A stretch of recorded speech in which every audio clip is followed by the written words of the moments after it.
afternoon. Welcome to the weekly update with the mayor, minus Kyle Johansson. Kyle is away on vacation. He's at Niagara Falls. He is constantly sending me wonderful updates on the view from the Canadian side of the Niagara Falls. And Kyle, you'll be missed. You are missed. And I feel like I haven't done the weather in quite a while and certainly won't do as well as Kyle does. But as you've all noticed, today is wet. High today is supposed to be 88 degrees. There is a flood watch in effect because of all the rain that we've been receiving. So, please keep your eyes open for that. Tonight, we're looking at a low of 69. Going into tomorrow, a high of 87 and a low of 68 with a 24% chance of precip. Friday, a high of 81 and a low of 63 with scattered thunderstorms. Into Saturday, 84 degrees is what we're looking for, again with 24% chance of rain. Sunday, 85% or 85 degrees. It looks like full-on sun, 6% chance of precipitation. Monday, a high of 90, riding back up again.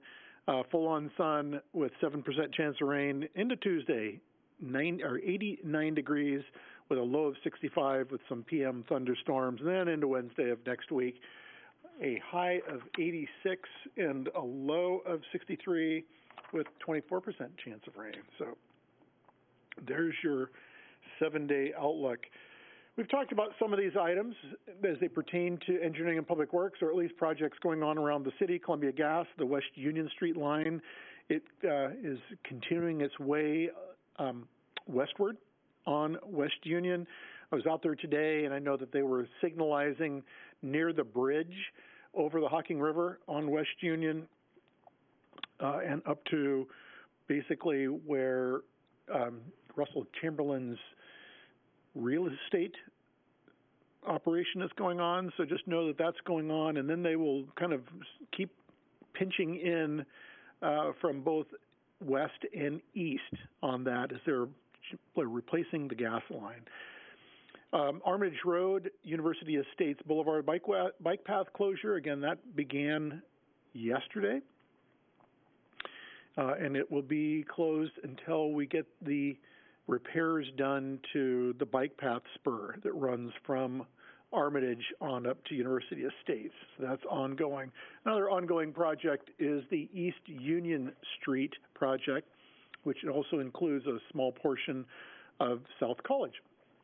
And that's a project that will be going on into August 12th to be exact. Give or take, as we all know, they may run into some snags on that particular project, but so far, so good.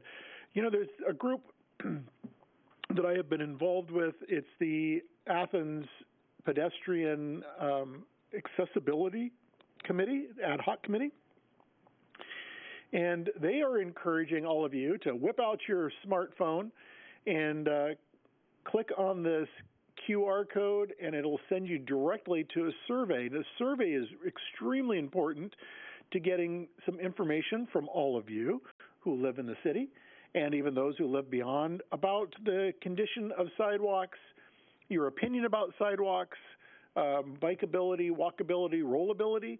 So we're encouraging everyone to go and take this survey. It'll also show up on your utility bill. We've got the QR code on the utility bill with a little bit of an explainer in there. It's a Qualtrics form survey. It doesn't take long to fill out. I filled it out, and I think it took me a grand total of 15 minutes to do. So, please fill it out. This is, again, extremely important and a lot of work that has gone into this. So there you have it. So every time this comes up in heavy rotation, the weekly update with the mayor, take out your phone and click on this and fill out that survey, like I said. 8th Annual Athena Award nominations are now open. The Commission on Disabilities is looking for the next candidate, whether it's a person, an organization, or elsewise, to be awarded the Athena Award. This is the only award that the City of Athens currently issues to citizens, and it is the only one in the city of Athens that recognizes people for their work in the disabilities sector. So encouraging people to check this out. I believe this is also on the city's website, or you can certainly call the mayor's office at 740-592-3338. And my executive assistant, Patricia Whitmer, will, I'm sure, certainly help you out with that and get you the nomination form. But it's easy, it's simple, and looking for the next candidate. Arts, Parks, and Recreation has a whole bunch of stuff going on, obviously. Private swim lessons is one of many things going on. The swim lessons are offered Mondays, Wednesdays, Fridays, and Saturdays from 8 a.m. to 10 a.m. And there's also an afternoon session from 10 to 12 p.m., and then an evening session, and that is from 7 to 8 p.m. for private swim lessons. These are their price per 30 minutes is $20. And it needs to be paid on the day of that lesson. So if you're into private lessons, check that out. Pool rentals. I've talked about this before. You can rent the pool between 7 and 9 p.m., Mondays through Saturdays. So if you're interested in hosting an event for, again, an organization, a private party, a birthday party, whatever, know that you can do that. You just need to make sure you get on that calendar before those dates get snatched up. And I think there's a lot of people that are taking advantage of that. So that is open. So go to the Arts, Parks, and Recreation tab on the city's website, and it should pop right up, along with other swimming lessons that are going on. We're already into session 1 and session 2 for swim lessons at the city pool. Session 3 registration is going to begin on July 11th, so right around the corner. So make sure, if you're interested in getting your children into organized swimming lessons, group swimming lessons, you can certainly do that, again, going to Arts, Parks, and Rec's tab on the city's website, and it'll all be right there, right along next to the reminder that the splash pad is open and free Wednesdays and Saturdays from 9 a.m. to 11:30 a.m. That is the free time.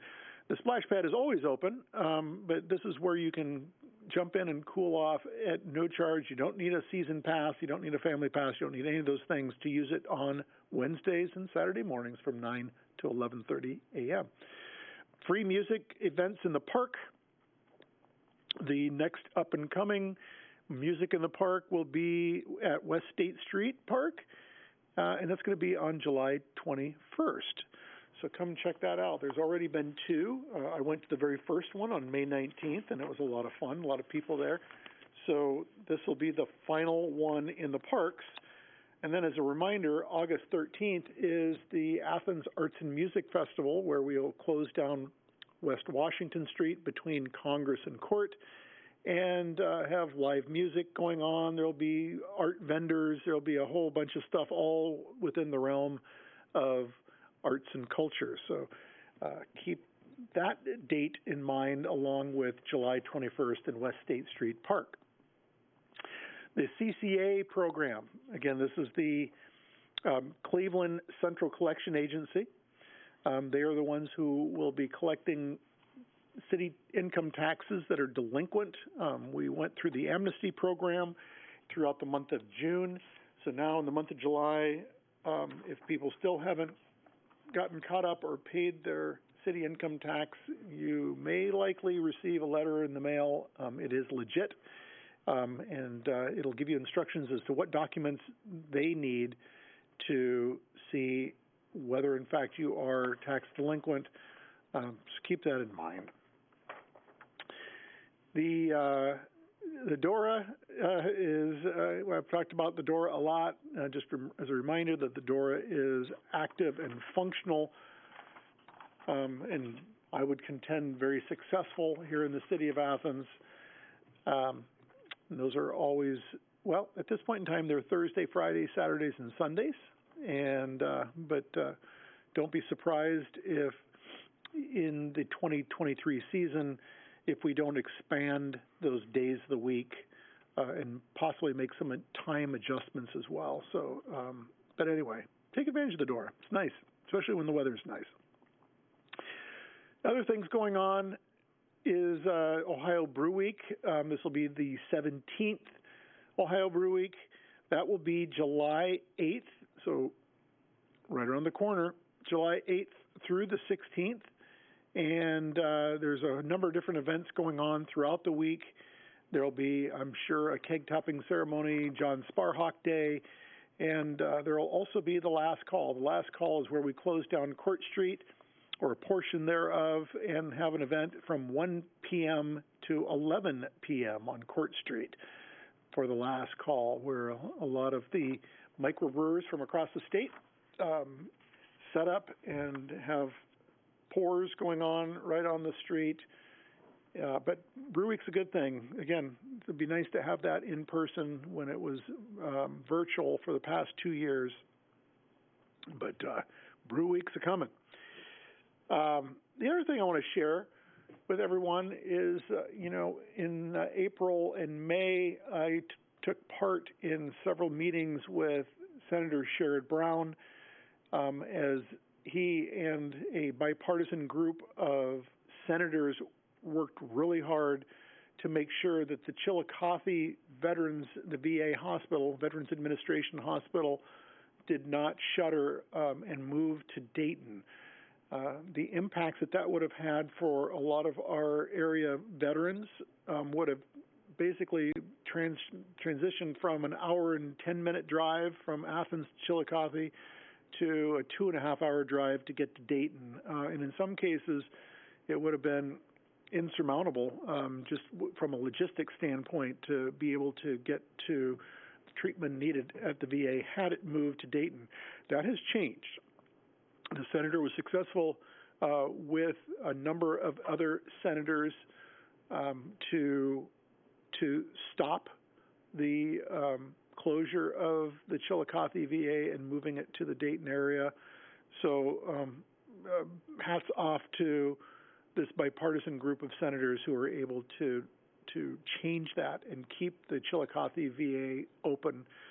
Again, being a retired Air Force Air National Guardsman and veteran, I went to several of these meetings and voiced my opinion and my support of keeping the VA hospital there in Chillicothe and updating things at that VA clinic to include services, mental health services and other services that we heard from a number of veterans saying, that there were specific things that they felt were missing and could be added to those services in Chillicothe. So a big thank you to this group of senators that were able to not have the VA hospital move to Dayton, Ohio. The last thing I have is some updates on, or at least upcoming meetings. The Athens Planning Commission will be meeting tomorrow. It'll be at noon here in council chambers. Then on the 8th, the Athens City Commission on Disabilities will be meeting. That'll be on the first floor conference room here in the city building. And then the Board of Zoning Appeals is going to be meeting on July 12th at 7 p.m. here in council chambers. And once again, just as a reminder, City Council is on recess for the month of July. So there will be no City Council members until August 1, I believe, will be a regular session and possibly a committee's meeting as well, a committee session on that same night, depending on the things that kind of build up in our queue for the city administration and things that we may need to get going more quickly rather than waiting until the committee meeting, which would be on the 8th, normally on the 8th of August. So we may double down and have two that particular night for the first. That's all I have for today. Hopefully you'll have a great rest of the week and enjoy Ohio Brew Week as that chugs into town, no pun intended, this Friday and runs for 9 days. And please join me again. We won't have a press conference next week, next Wednesday, but we will bring have Kyle back again, and I'll be back to do the next weekly update with the mayor and Kyle Johansson the following week. So take care. Until then, stay safe.